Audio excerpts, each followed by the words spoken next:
Fantastic to see everyone welcoming each other and announcing and introducing yourselves in the chat. Please know the chat is live as well as the Q&A, which we'll use here in just a bit. All right, well, with that, I'd like to say good afternoon and thank you everyone for joining us. We are so excited to have you with us and very excited to have our panelists here today. My name is Dr. Lauren Zabinski. I am the Deputy Director of Early Learning Policy here at the Hunt Institute. And again, I want to thank you all for joining us here for our April Race and Education webinar, focused today on neurodiversity and early childhood development and that brain development in our early childhood years. We chose this topic in recognition of April being Autism Acceptance Month, a time for us to spread awareness and promote acceptance on the unique development progressions of children. The Hunt Institute is committed to having honest conversations about issues of race that are embedded in and impact all of our public education. Our Race and Education webinar series is an opportunity to lift up the voices of the people and organizations who have dedicated their time and resources to improving outcomes for children of color. Today, we are joined by three leaders that are passionate about supporting the parents and children. They are three of our great colleagues that we have the absolute pleasure of having us join today for our webinar series. Dr. Nicole Russell serves as the Vice President of Implementation Research at Teaching Strategies.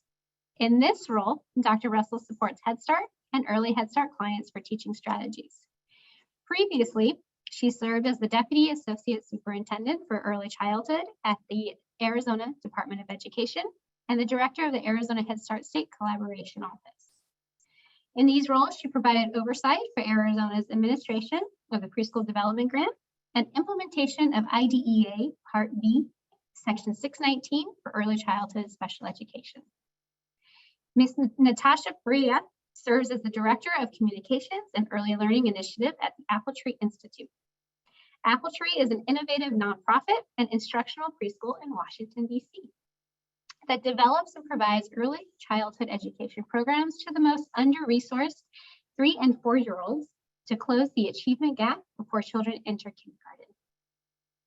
And Dr. Yoma Iruka is a research professor of public policy at the University of North Carolina and the founding director of the Equity Research Action Coalition at FPG Child Development Institute at UNC Chapel Hill. Previously, she served as a Chief Research Innovation Officer and Director of the Center for Early Education Research and Evaluation at HighScope Educational Research Foundation. Before we get started, and then I'll switch it over to our panelists here, we have just a few housekeeping.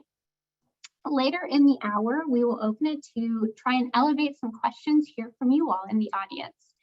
We have made the chat and the Q&A active, but please utilize the Q&A to post and add any questions you would have for the panelists or would like to have discussed here in our conversation. And we will float those to our panelists as we open this to a question and answer from you all as the participants. Also, please know that today's session is closed caption. You can also access those settings at the bottom of your screen.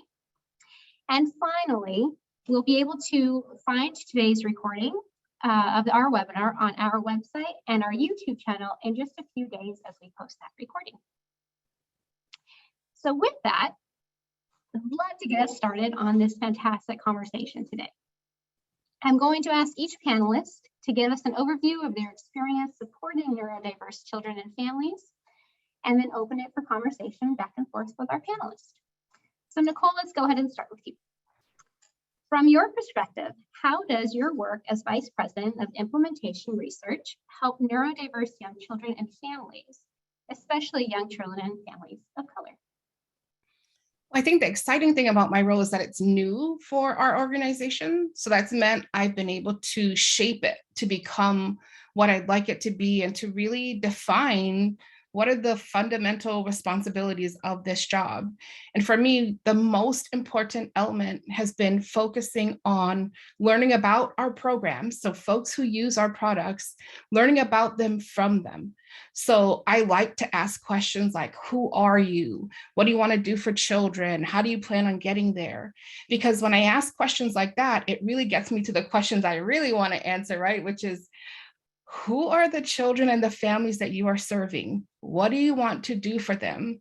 And that's an essential question for me to ask and to have answered for two particular reasons. When I think about the topic we're talking about today, I recognize that sometimes what's viewed as neurodiversity in young children isn't really, in fact, about neurological differences, right, in the way that children's brains are developing. Sometimes it's because are different cultural norms, there are different ways of learning and ways of being relative to culture that are viewed by educators who are looking at these children and their families from a dominant culture lens. And so in some instances, it creates a bias. There's a deficit approach to how do you work with these children and their families? How do you teach them? So in my role, I want to ask questions that help sort that out from the other right question or the other factor that's important to me. And that's when there truly are neurological differences, how are those differences being addressed? How are children and families being centered in that conversation about how do we respond when we know there are differences? So being in this kind of role, I get to ask questions that help us sift through those questions, helps programs be reflective about what they're doing and do they truly understand what's happening in their programs. And I think when you ask questions like that and you seek to answer them, it shifts the focus, right, from being how do we help children and families fit into this program to how do we make this a program where children and families, especially children and families of color, see themselves, where they feel like they're being included and that they belong. And so it takes the pressure off of change the child, change the family to what can we do differently? And then it also helps me think about my own responsibility, right? It's not just about the teachers and the programs, but here I am working for an organization that influences lots of what folks are using out there. And I'm in a role where I have the kind of influence to shape what we have to offer. And it's a responsibility for me to stay committed to equity.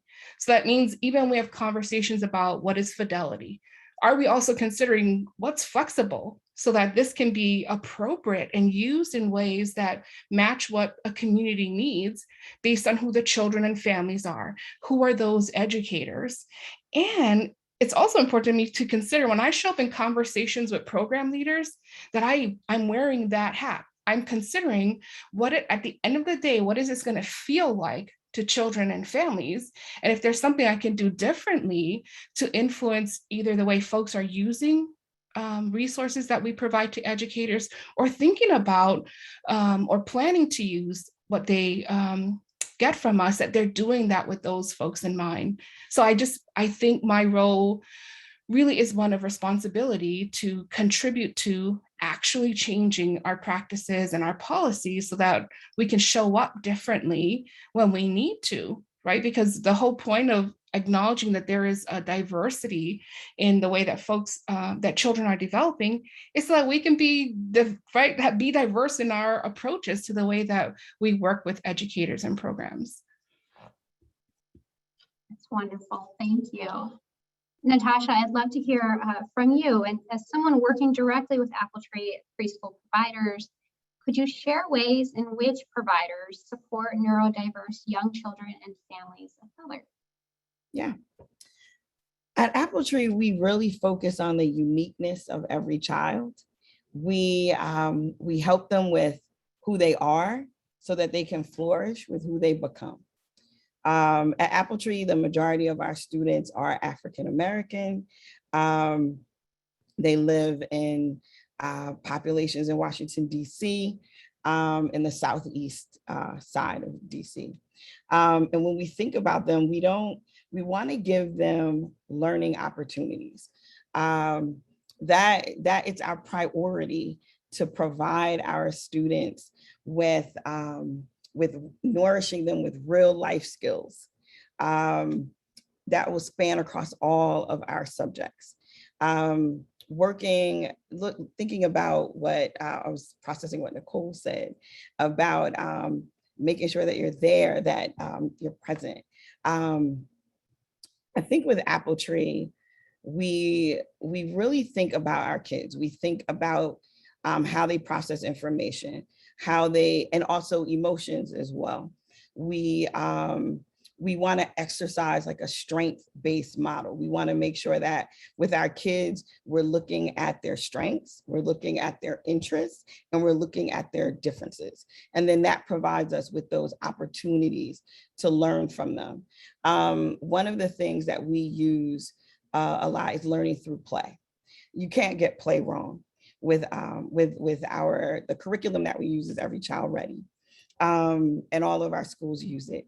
And with that, we make sure that the children are the owners of that. They are in control, they're the owners. And we try to tell our adults or our education staff, pretty much look beyond the traditional perspectives of play, and really let the child guide you through that journey. We have a lot of different children that come to our schools, and through that, we adapt to make sure that they flourish. And play is something that is very successful. You can't go wrong with play. Children are the experts there. And we make sure that our staff and our teachers are so committed, and they are so thoughtful about how they educate our little 3 and 4-year-olds in our schools. They are constantly thinking about how to assist and help them and support them. But one of the ways is we follow the child. Like, there was one thing that comes to mind as I'm thinking about that question is, I remember being in a classroom and there was a student, they were in the bathroom and they were playing with the sink, the water and whatnot, and the teacher was at the side. And what was interesting about it is usually a teacher will go up to them and tell, okay, it's time to stop. Let's stop and let's go into the classroom.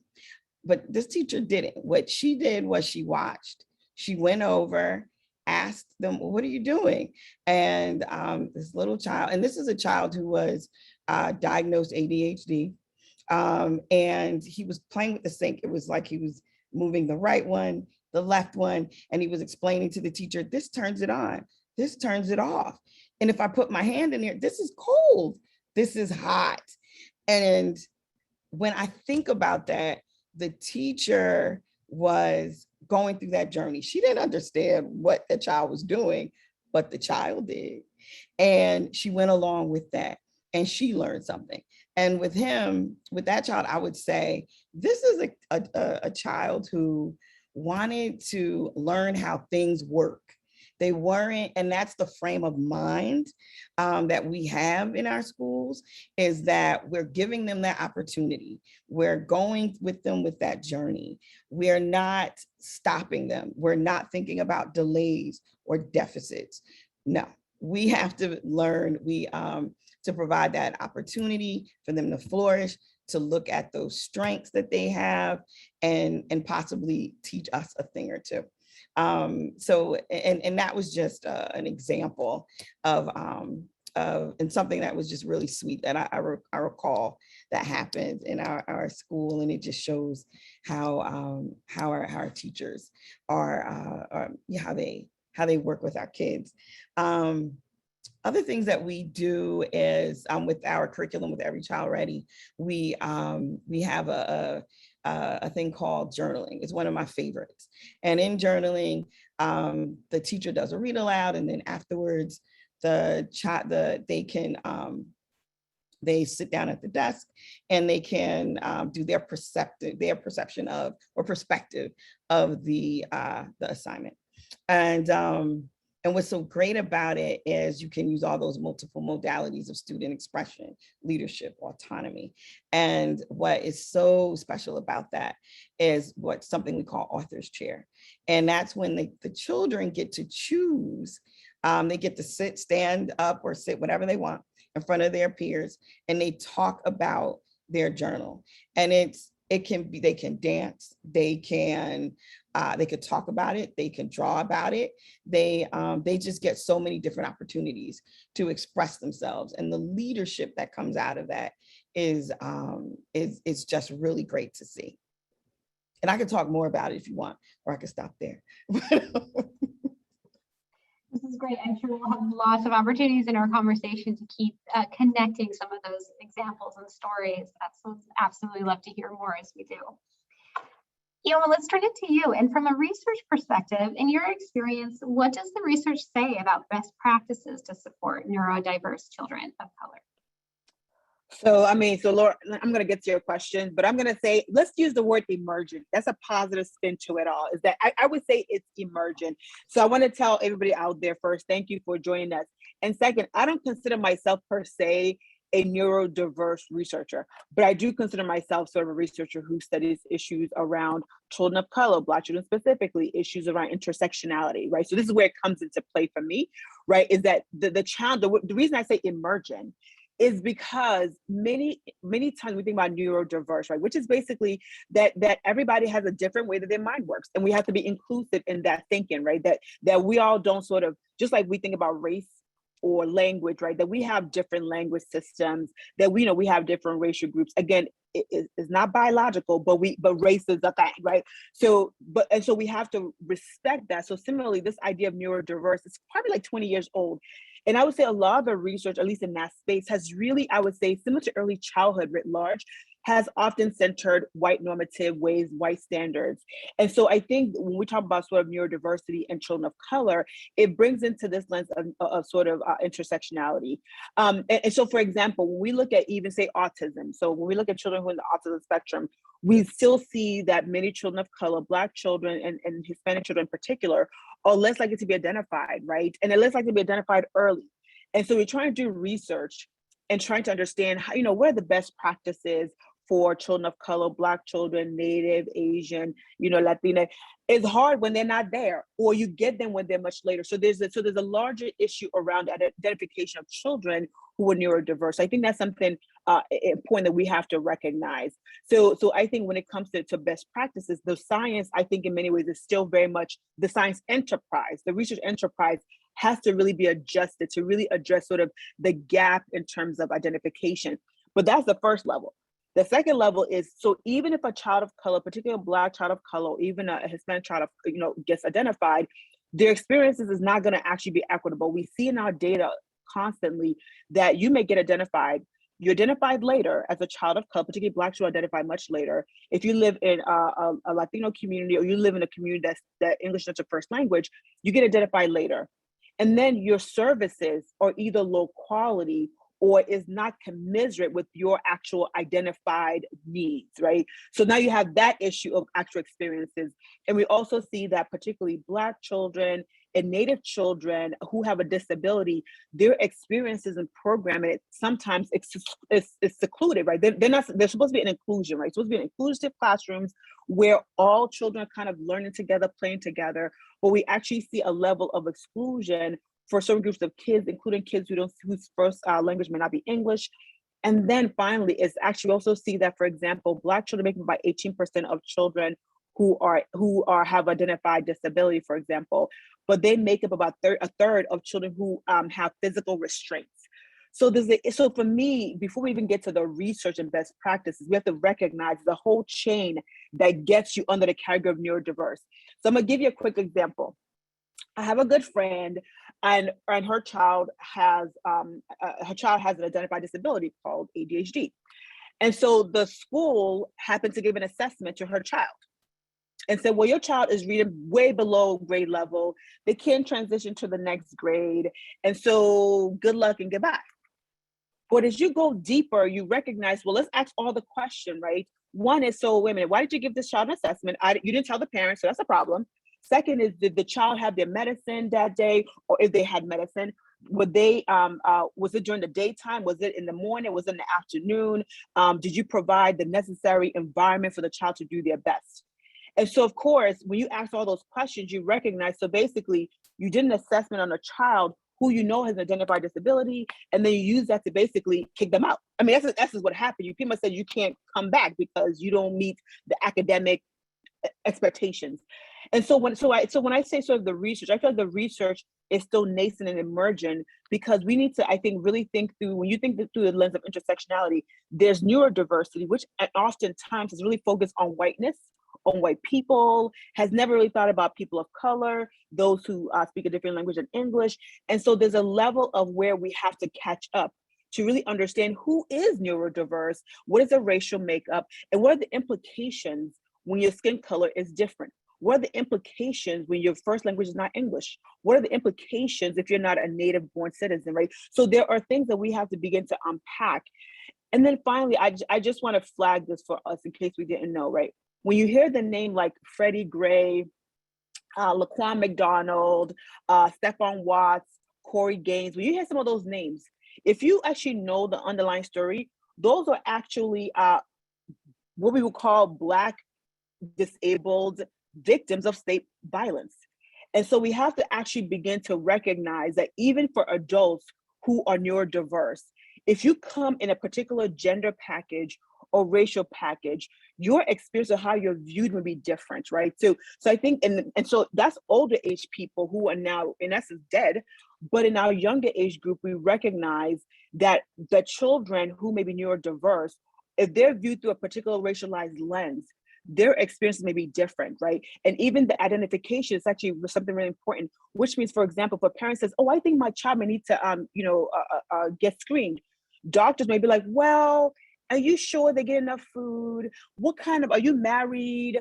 Where do you live? Is not actual, and we've seen this in some of our data, right? That even clinicians don't actually say, you know what, the parent says that this child may need to be screened. They say, well, let's look at all the social, racial factors, and not the fact of, and that's why we still have identification that's really delayed. So the science needs to catch up with what's really happening on the ground. You can't do science or research when the kids are not, the kids are not represented, because we're not getting them early enough. And then my last point, not to go back to your question, what are some best practices? Again, let me say it is emergent.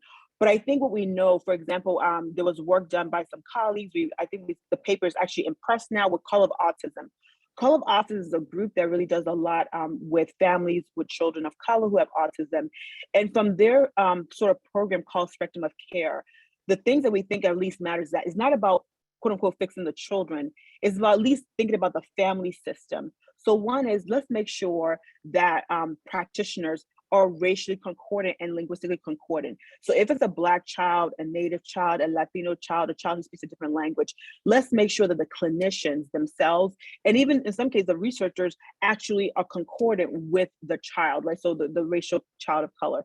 The second is that we have to recognize the racialized trauma. When you're talking about people of color, again, knowing that we're all unique, whether you're Black, whether you're Latino, and whether you're Asian or Native, again, even within those groups, there's diversity, but we have to recognize the level of racial trauma that exists within neurodiversity. And so being able to address the racialized trauma that happens if you're a parent with a child with that's neurodiverse, that there's the racial part, and then it's likely also the neurodiverse part. And so how do we recognize, sort of unpack that compound?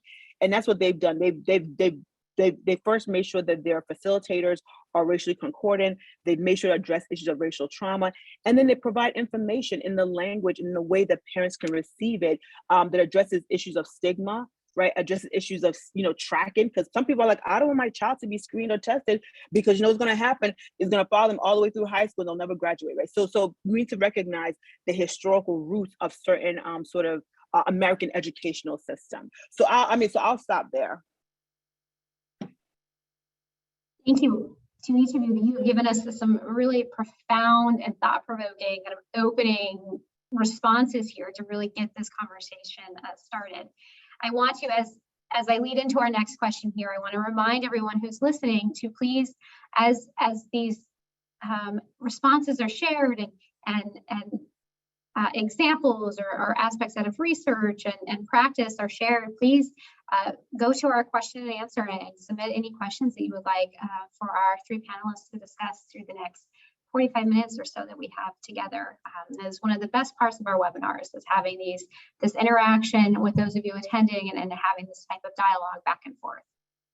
So to keep that going, let's shift slightly and talk about the workforce that is supporting children and families here, and the educators specifically that are working with young children and their families. Given the compounding effects of the times, but also the hard work of being a provider, what strategies do you see as most important when thinking of and supporting the early childhood workforce as they care for neurodiverse or emergent children? And I will open this to all three of you as you would like to respond. I'd love to respond because I want to pick up Ioma talking about intersectionality. Thinking about this question and thinking about like, how do we support the workforce? I'm thinking about Dr. Subini Anama, who talks about the intersection of race and disability. And one of the things that they say is that, educators have to be cognizant about the intersections many of the children they're serving come with to the classroom. And I think it's the same thing about our workforce. I think particularly about our early childhood educators of color, who are working with children, right? Neurodiverse or not, working with young children. And I think about, do we ask that question? Like, what is it like to be an early childhood educator of color working with these children? Do I know what kind of professional development I might offer to these teachers who help them uncover their own oppression, right? Their own experiences and how that has shaped the kinds of teachers they'd like to be and are. Are they reproducing what was done to them? Are they trying to disrupt that? Can we support a line of inquiry for those educators that lets them explore that? Or do we take the one size fits all approach to PD and we're giving everybody the same things, expecting that the educators who show up have all had prior experience that look the same? Right? And aren't we doing them a disservice? And we don't acknowledge that I don't need what Lauren had, right? I have a very different experience I've come with. And a lot of the way that I've been treated as a woman of color in the own educational system is very different than the experience that Lauren will have had. And is there consideration for that? And when there are expectations and there are requirements put in place, has someone considered that? And if not, are those, and see, I have lots of questions. I have very little answers, Lauren and anyone else out there. So if you're looking for answers, I'm probably filled with more questions than answers for you, but the types of questions we ask, I think are essential. We're gonna go down this road of devising strategies. Can we ask better questions like that? Get really specific about who are we talking about when we're talking about the workforce? I remember the bipartisan Policy Center put out a report late last year about characteristics about our workforce, where it illustrated that more than 40% are non-white if you're a teacher. For teachers' aides, more than 70% are non-white. And I'm like, that's a huge number. Have we considered what those early childhood educators need? And are we responding to those needs? Or are we saying, oh, good information, chuck that report on the side and now proceed as planned? Or can we, pivot in some instances, completely abandon what we've been doing because it's not working and say, how do I actually support these educators as they're doing this really hard work of supporting all children, but particularly those children who are neurodiverse learners? So I'll just jump in real quick. And of course, we'll have Natasha take it home. Ashe to Nicole. I would say first and foremost, does our workforce know what neurodiverse is, right? Because don't forget, some of our terms are really like terms that we sort of, the academic world kind of brings out. But again, it's still a really important term, right? Especially if you're in the space of early intervention, special education. And I think it's growing now, especially with the recognition of the importance of inclusivity, both in terms of race, language, gender, et cetera, et cetera. So I feel like it's starting to have a moment because of obviously we've had several moments of thinking about issues of anti-racism, bias, et cetera. So I think we need to actually ensure that our workforce understands this. But before I even say that, the convention that usually brings all like early childhood together, the workforce together happened just last week in Chapel Hill. And I would say, before I even talk about the workforce, it's like we need to make sure we pay the workforce equitably. And I think to Nicole's earlier point, our workforce is pretty diverse, and meaning in terms of like where you're located. So if you're in a school-based program, you're located differently, your resources are different. If you're on community-based, it's different. If you're in a home-based, so I think we need to recognize that if we're going to address a workforce, we need to have a real workforce that's actually treated as a workforce and paid as a workforce, as I call it, that are brain builders. So I feel like that's a larger thing, because I'm like, I want to do a lot of things, but if I'm paying you like $9.16, I'm not going to expect a miracle. We should stop expecting miracles. So I think that we'll leave that part to the side, but we should know that that's really important. So let's make sure we keep that in mind. But then going back, I do think we need to make sure that we all understand what does it mean to be neurodiverse. We have a whole early intervention special education system. They're gonna be like, well, there's a whole system. Should we just park the kids over there and give them whatever they need? So I think we're gonna have to begin to figure out, how does our language connect with our practices and our systems, because they're not the same. And I think that's something we have to uncover. The second is, again, we're talking about neurodiversity, and with intersectionality lens, we're going to have to address issues of biases. Again, we know bias is a cognitive process that each and every one of us have. Like, I got bias about the kind of hair I want to have on camera. Like we all got our biases, but there are biases that we know are really traumatic, and that in many ways is really traumatic for children and for families. So I think we need to think through, how do we make sure that as we sort of make more visible a lot of the diversity that's in our early childhood space, from those who are racially minoritized, our language minoritized folks, now are neurodiverse. We know that they were there, but now that we're making it more visible, how do we also now attend to the biases that they're likely experiencing and have been experiencing, not just the children, but also probably the families as well. And then my final point is going to come down to the issue of, you have the workforce, but then you have issues of our training, right? There's a whole training system, whether from Office of Head Start, whether from Department of Education. Our training has to become a bit more seamless to connect the issue of neurodiversity, connect the issues of biases and anti-racism. Like, we have a lot of connection that has to be done in our training sector, which also includes our outcomes. So now, I'm not going to talk too much about outcomes, but we know that the issue of outcomes is going to come out, because at the end of it, if you're a neurodiverse child, you may have some really high level skills in some areas and maybe not in other areas. But I'm like, isn't that like every other kid where, like my daughter could read her behind off at the age of 3. My son could add up, but they have different areas of strength.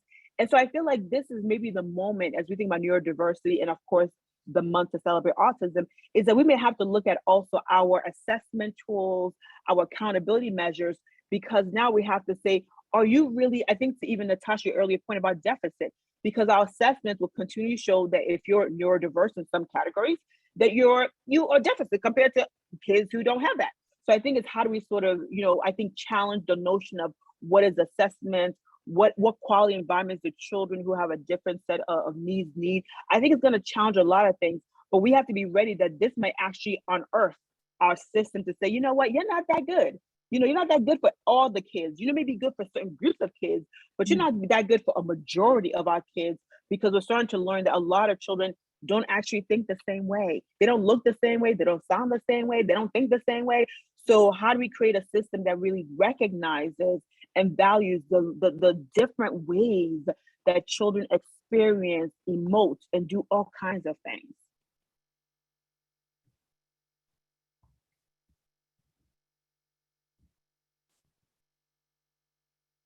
Yeah, I agree with you, Huma. I mean, I was writing down what you were saying about neurodiversity. What is it? And what is that definition? I think a lot of people, they may not know what that is. They may not know how broad it can be, or and then even with the training that you talked about, making sure that those terms are used, but also identifying that this is something that's different. It's a habit of mind. It's about thinking about children in a completely different but positive way.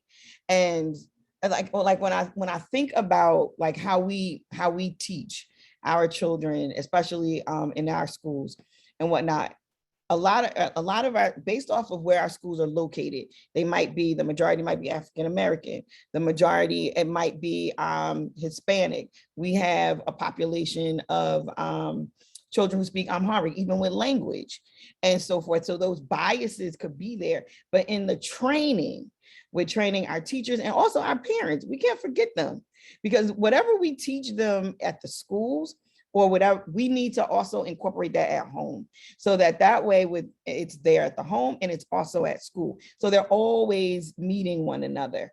And like I'm thinking about, like Dr. Nicole, with the questions. I have a lot of, there are a lot of questions out there that need to be answered, right? So we're talking about this. So what is the action? What is the action that would move forward for people to say, okay, we are going to teach more about what neurodiversity is for our children or for our product? What is the proper training for our teachers, and then for the teachers and that school staff to train the parents on it?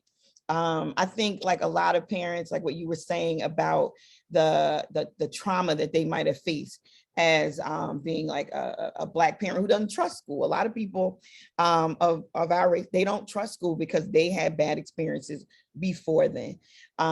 So establishing that trust is, I think, really vital and important.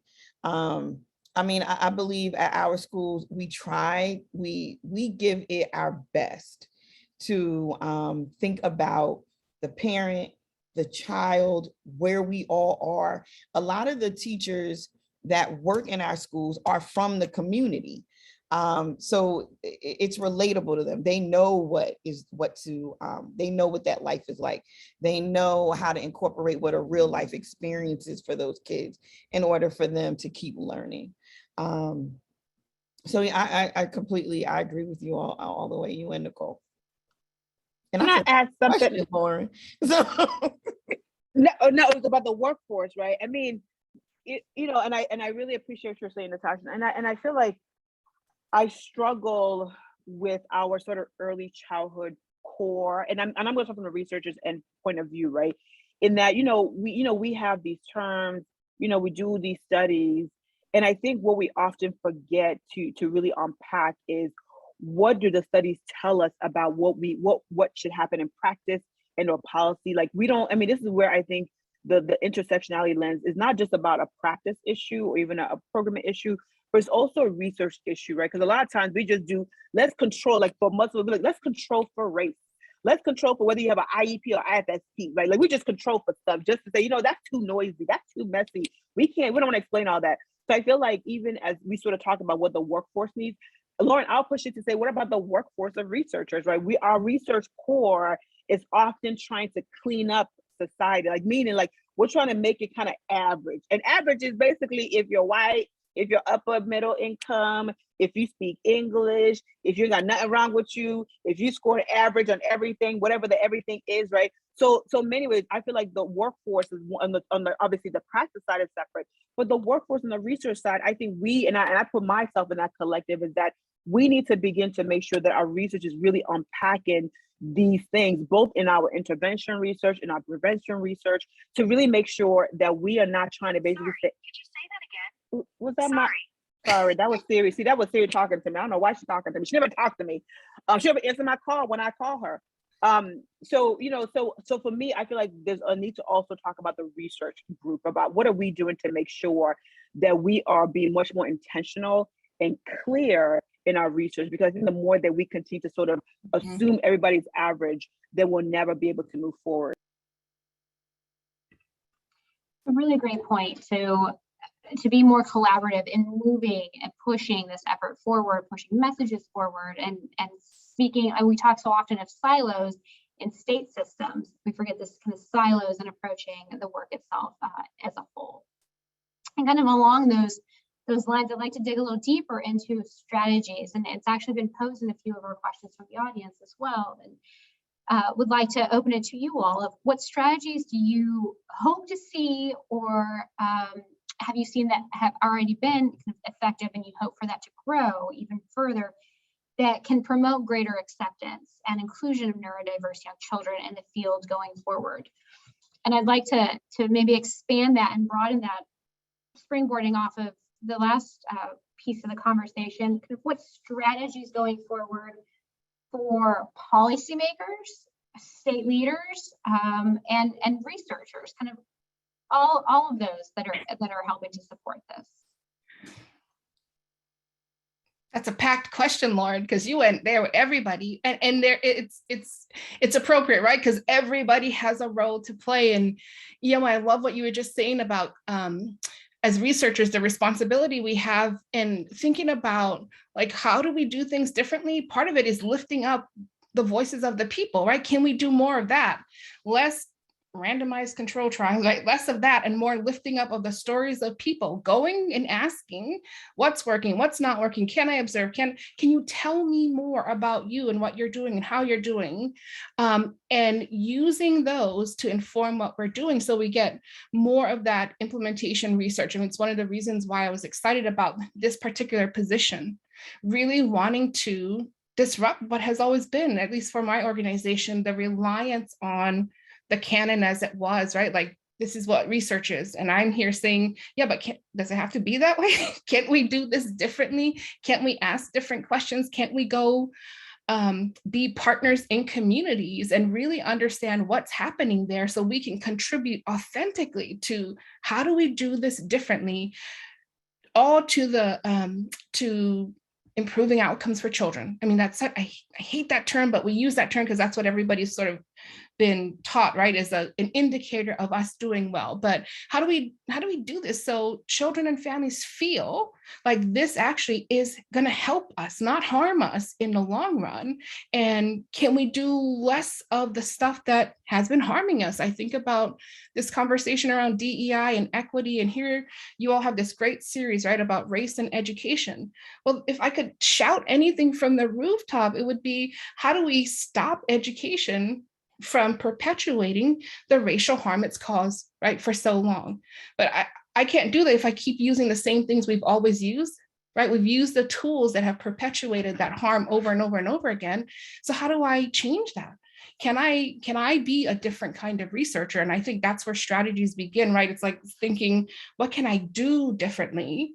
What can I say differently? Where can I go differently, so that it changes what has always been, so that when researchers 10 years from now look back at us and they're not looking at what did they say, they're looking at what did they do, like what action did they take to make it different. And it may be just a little step right now, but if enough of us do that for long enough, I think that's when we start to affect change that shows up in policies, in practices down the line, even if we don't see them immediately.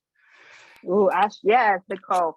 I'll just quickly add that and that was a packed question, Laura, by the way. I agree, but get it in, because I know the audience has their own questions they want to get to as well. I would just say, I think especially to what Nicole first said early, which is really to uplift their voices. So in many ways, we need to be able to hear their words, like those who are neurodiverse. We need to be able to hear them, because I think it's something in many ways new to many of us. If you don't have a family who may be identified, right, you may not know, how their mind thinks, and let them tell their own story, right? It's almost like Black people. Don't tell my story, white people. Let me tell my story. So I think it's the same thing. Let people who are neurodiverse tell their story. And I think that'd be really important. And I would say, particularly with people of color, especially those from different racial ethnic groups, I think it's important that policymakers understand their intersectionality.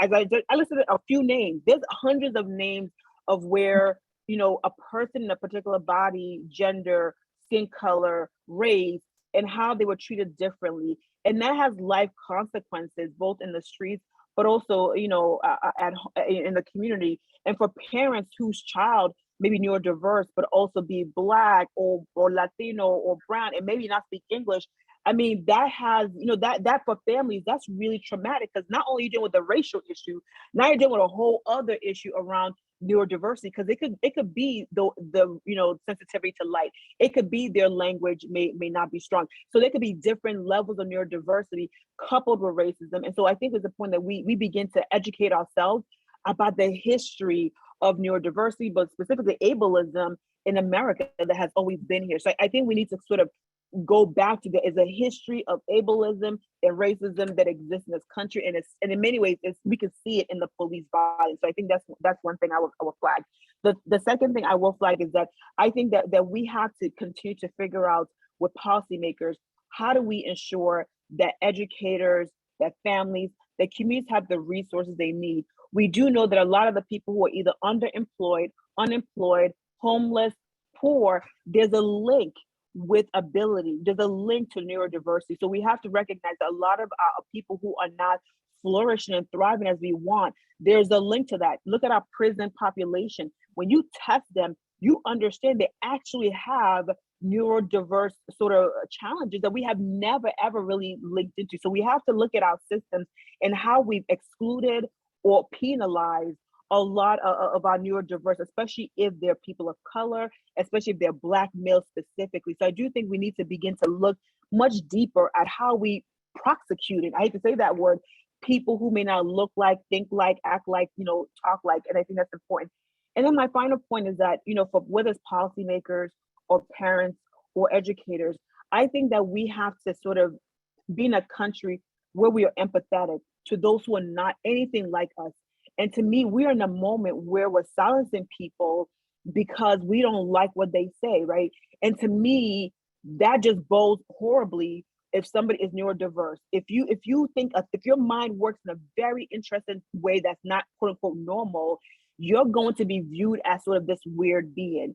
And so I think as we continue to sort of go down this cycle of where we're actually silencing different thoughts, different ways of being, we are going into dangerous ground. If you are somebody who's neurodiverse and you're a person of color and you don't speak English or you're immigrant, when you add all those things in, we are really, I think in many ways, setting up a group of people who may make up about 2%, but in some instances 4 to 5%, which is a lot of people. And so I think it's something that we have to consider, especially for young children who get messages early about their worth, right? Like as Natasha talked about, kids get messages about their worth early.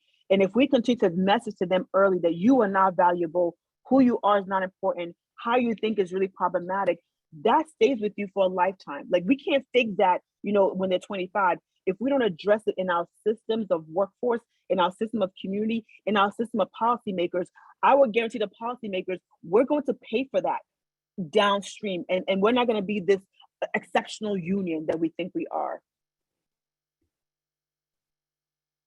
Yeah, I was thinking as you were talking, Ioma, about strategies of advocacy. Like there are a lot of people out here who are like what you Black, or a person of color, and they are neurodiverse, and they want to say stuff. They want to talk about how to make that change, but one, they may not have the words or the support. They may not have that support to assist them and help them with talking to policymakers and what have you. So where do we find those organizations or programs or people to help them with that? I always think about how parents want the best for we all do. We want the best for our children.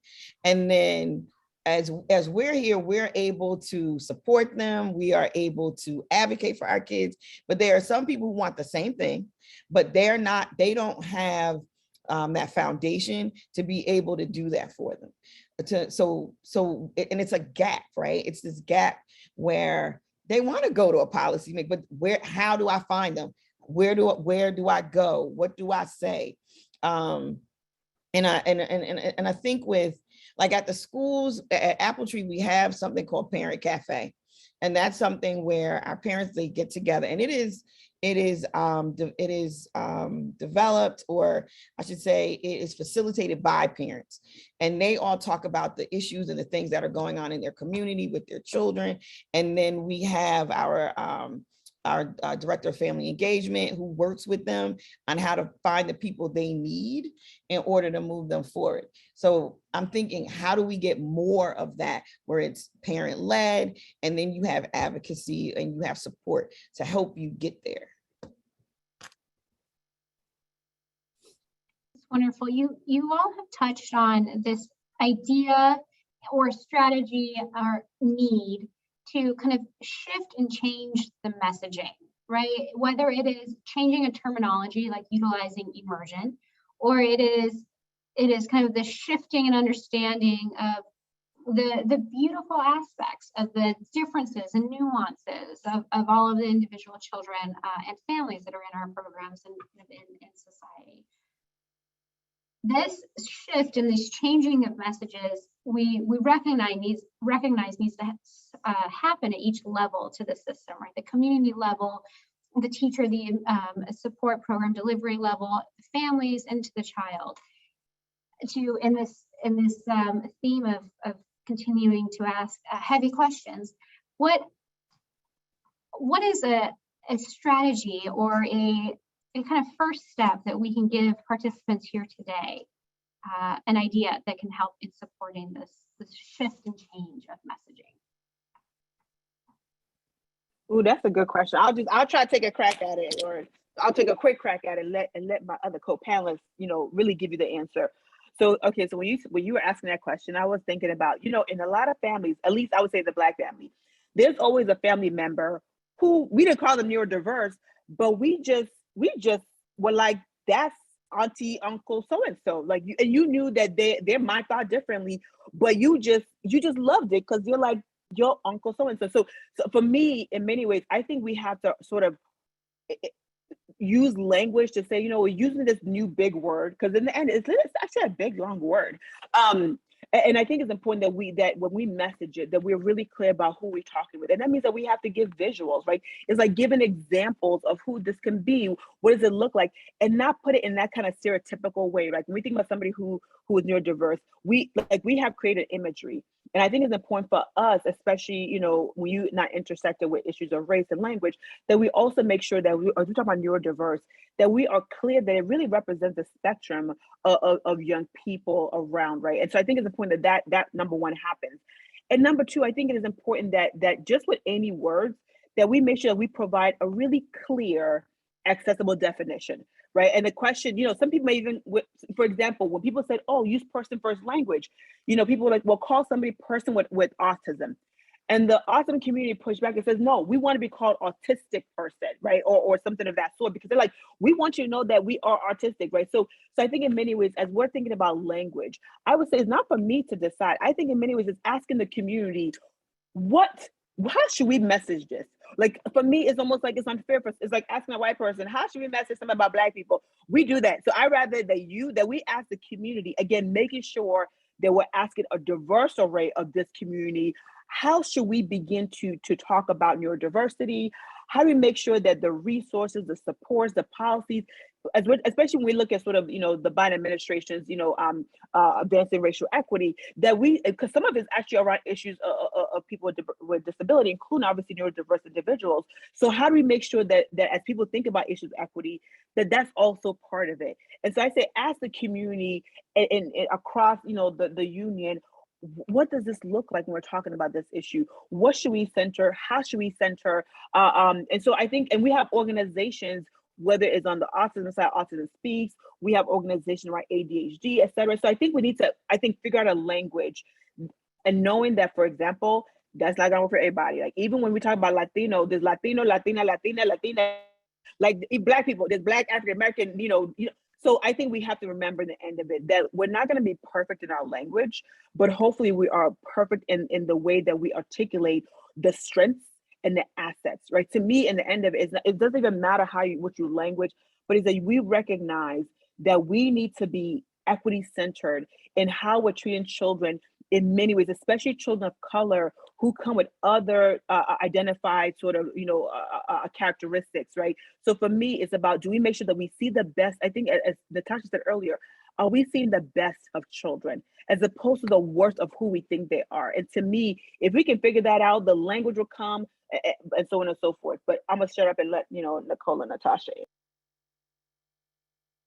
You could keep talking, but I would say to have a conversation. I would say to include everyone in that conversation about how to make a change, what those strategies could be.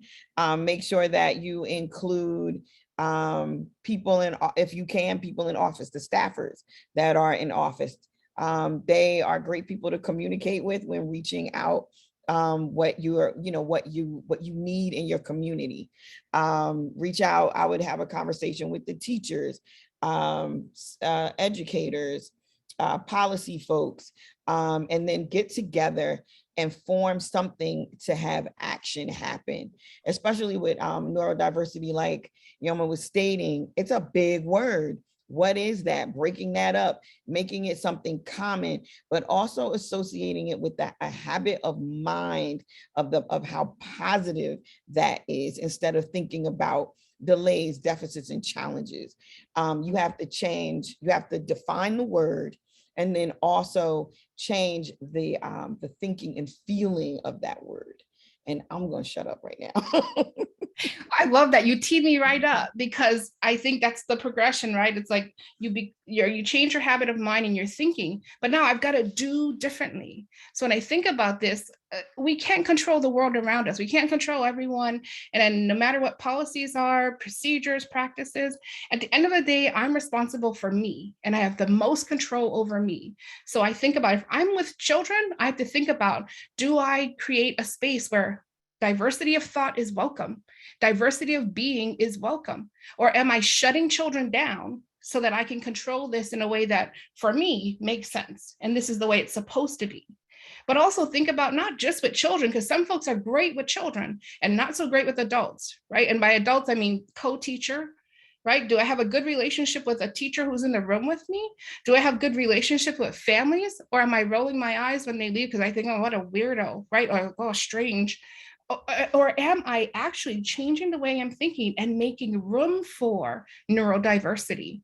Because at the end of the day, it won't change unless I change, right? And you change and the next person changes. So yes, it's all of those things. It's creating understanding of the terms we're using, creating common language. It's changing our habits of mind and our thinking, and then changing what we do so that this can be the kind of environment we want it to be, where it feels like children and families of color, children and families with neurodiverse members, whatever that may mean, feel like they belong. And I think that's what we're all here for. We want to get to a place where people feel like they belong. It's beautiful. As we approach the top of the hour, I do want to give the one last question opportunity here, and recognizing we only have about 2 minutes left, using just a few words. What is your greatest hope for young children as we move forward? And Natasha, we'll start with you. I want them to have everything. Everything that they ever want, I want them to have it. Nicole. I hope we get ourselves together for them. Stop rushing them to be anything other than who they are, so that they have time to just be and to enjoy being. And now quickly, I know she let me laugh, but I won't say too much. I won't, I promise. I'll just put it in the 3 Ps language that I have, which is we need to, I hope that we're able to truly protect and make sure that children are not being exposed to trauma and harm and hardship. I want us to be able to promote who they are, their health, their education. And finally, I want us to preserve the best of who they are. Our job is not to fix people, to fix kids and families. We have to fix like our system. So we need to preserve the best of children. So those are my 3 Ps I'm going to leave y'all with. These are fantastic thoughts to leave us with. Natasha, Nicole, Yoma, thank you so much for joining us and this amazing conversation. The hour sadly went way too fast. So those listening, please know we will have this recording posted, and we will find ways to expand and extend this conversation and keep it going. We have 3 wonderful minds and additional wonderful minds listening. So it's great collaborative space to continue that discussion. So look for those opportunities as we share them. We also want to make a quick note. This Thursday at 2:30, we have a special K-12 webinar titled To Mask or Not to Mask, Implementing Evidence-Based Unmasking Policies in Schools. Next week on Tuesday the 3rd, we have Early Intervention Awareness, spotlighting the importance of children's development, and an additional webinar on May 10th that will be partnering with NEAR for the release of their State of Preschool yearbook. Thank you again, everyone, for joining us today, and to our panelists for an amazing conversation. This is one of a spotlight for us in a webinar series. Have a great afternoon, everyone.